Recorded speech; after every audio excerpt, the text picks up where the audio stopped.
Alors que les vacances de la Toussaint viennent de se terminer, celles de Noël vont bientôt commencer. Dans quelques jours, le Père Noël, ses reines et sa hôte contenant les tant attendus cadeaux seront à l'honneur. Des moments propices aux réunions de famille, auxquelles ne vont pas échapper les Windsor. Enfin presque.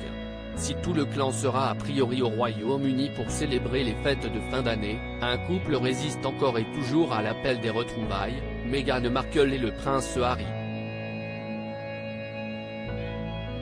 Il faut dire qu'à quelques semaines de la sortie de Spare, les mémoires du frère de William au mois de janvier, les parents d'Archie, 3 ans et Lilibet, 1 an, préfèrent rester en Californie plutôt que de prendre le risque de voir le roi Charles III s'étouffer avec la dinde en les voyant débarquer.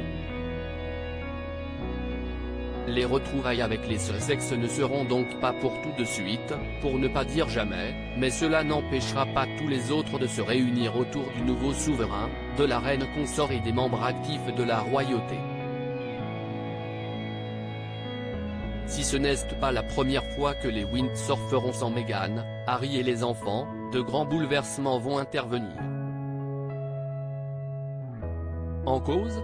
La disparition d'Élisabeth II au mois de septembre. En tirant sa révérence à l'âge de 96 ans, la reine a fermé le livre de plus de 70 ans de tradition.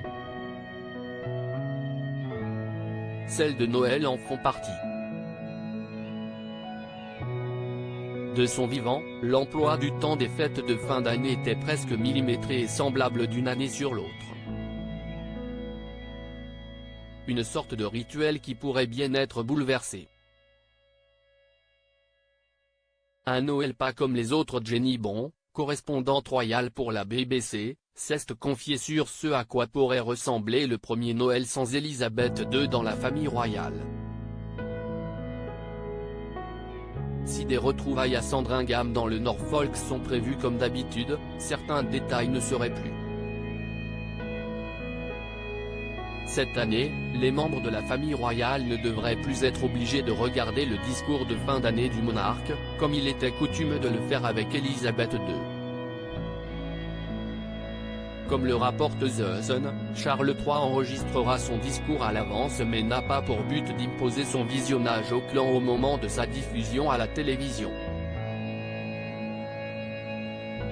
S'il veut réunir tout le monde dans la même pièce, s'il y est uniquement pour profiter les uns des autres et partager les meilleurs souvenirs qu'ils ont tous avec la reine.